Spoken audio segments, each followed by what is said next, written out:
2026 আইপিএলে Kolkata night Riders বাংলাদেশের medium pace bowler Mustafizur রহমানকে 9 কোটি টাকায় কিনেছিল। এরপরই বাংলাদেশের বর্তমান পরিস্থিতি নিয়ে বা বাংলাদেশে হিন্দু নির্যাতন নিয়ে দেশে প্রবল বিতর্ক শুরু হয় এবং সেই বিতর্কে পড়ে বা চাপে পড়ে শেষ পর্যন্ত কিন্তু মুস্তাফিজুর রহমানকে দল থেকে বাদ দিতে বাধ্য হন কলকাতা নাইট রাইডার্সের কর্তারা।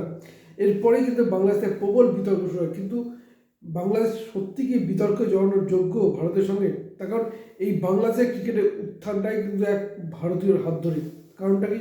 কারণটা আমরা জানি, একটা সময় বাংলাদেশ আইসিসি চ্যাম্পিয়ন্স ট্রফি খেলতো এবং সেই আইসিসি চ্যাম্পিয়ন্স ট্রফির ওপরেই কিন্তু ক্রিকেট বিশ্বকাপের যোগ্যতা অর্জন পর্ব ছিল এবং সেইভাবেই 1996 সালের পর 97 আইসিসি চ্যাম্পিয়ন্স ট্রফি জেতে বাংলাদেশ এবং যার ফলে 1999 সালে ক্রিকেট বিশ্বকাপে খেলার যোগ্যতা অর্জন করে এবং তারপরেই তৎকালীন বিসিসিআইয়ের প্রেসিডেন্ট বা একসময় আইসিসির প্রেসিডেন্ট জগমোহন ডালমিয়া তিনি কিন্তু বাংলাদেশকে আরও মূল স্রোতে নিয়ে আসার প্রক্রিয়া শুরু করেন এবং তারপরেই আমরা দেখেছি বিভিন্ন বাংলাদেশের যে ট্রফি শুরু হলো, সে সময় বলা হতো মিনি বিশ্বকাপ বা নানাবিধ কিন্তু প্রক্রিয়া, আন্তর্জাতিক খেলা কিন্তু বাংলাদেশে করার কিন্তু একটা প্রক্রিয়া নিয়েছিলেন।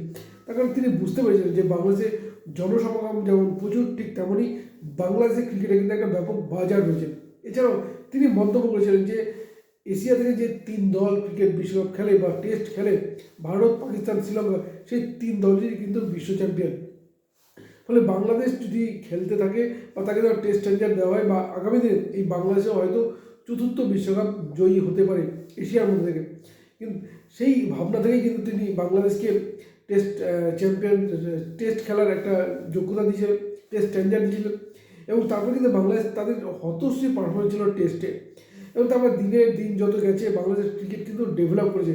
অর্থাৎ এক ভারতীয় হাত ধরে যে জগমোহন ডালমিয়া বাংলাদেশের ক্রিকেটকে মূল স্রোতে নিয়ে আসেন এবং বাংলাদেশের ক্রিকেটকে একটা অস্তিত্ব দিয়েছিলেন বলা যেতে পারে। পাশাপাশি আমরা দেখেছি এর আগেও যে বাংলাদেশে যে একটা ক্রিকেটের বাজার রয়েছে, তিনি বুঝেছিলেন প্রচুর আন্তর্জাতিক ম্যাচ কিন্তু বাংলাদেশে আয়োজন করা হয়েছিল, কখনো এশিয়া কাপ বা বাংলাদেশের খেলার কিন্তু সুযোগ দেওয়া হয়েছিল, আর যার ফলে কিন্তু বাংলাদেশ আন্তর্জাতিক ক্রিকেটে পরিচিত পেয়েছিল আর পরিচিতি পাওয়ার জন্যই টেস্ট।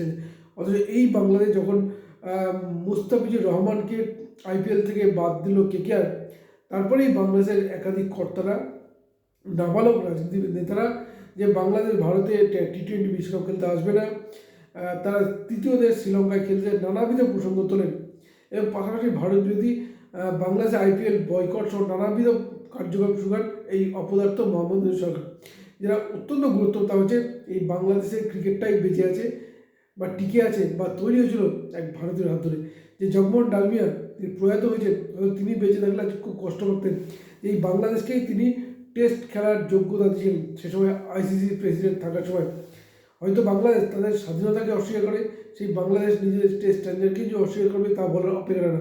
ফলে এটা বাংলাদেশের কাছে নতুন কিছু না এবং এই মুহূর্তে দাঁড়িয়ে সেই বাংলাদেশ যখন ভারতের সঙ্গে টক্কর দেওয়ার চেষ্টা করছে, আইসিসিতে যাওয়ার চেষ্টা করছে যে মুস্তাফিজুর রহমানকে আইপিএল থেকে বাদ দেওয়ার জন্য তারা ভারতে খেলতে আসবে, তারপরেই বাংলাদেশের ঘরোয়া পরিস্থিতি, বিশেষ করে বিপিএলে যে হিংসার পরিবেশ ছড়িয়ে পড়ল, তাতে কিন্তু বাংলাদেশের দাবি আগামী দিনে যে আইসিসির কাছে টিকবে না তা বলার অপেক্ষা না। অর্থাৎ মাথা নিচু করেই এই বাংলাদেশের ক্রিকেটারদের ভারতের T20 বিশ্বকাপ খেলতে আসতে হবে, হয় আসতে হবে, নাহলে বিপুল পরিমাণ জরিমানা কিন্তু দিতে হবে বাংলাদেশের ক্রিকেট বোর্ডকে। সেই ক্ষমতা কি আছে? কিন্তু বাংলাদেশের এখনও সাধারণ মানুষ, হয়তো বহু সাধারণ মানুষ যারা দেশপ্রেমিক মানুষ, তারা হয়তো জানেন যে বাংলাদেশ স্বাধীন হয়েছিল ভারতের হাত ধরে। বাংলাদেশের ক্রিকেটেও আন্তর্জাতিক বিষয়ে পরিচিত হয়েছিল এক ভারতীয় হাত ধরে, তার নাম জগমোহন ডালমিয়া। অথচ এই বাংলাদেশি কর্তারা মাথায় যারা বসেছেন তারা চলছে ভুল পথে। কী বলবেন আপনারা? আপনাদের মতামত জানাতে পারেন আমাদের।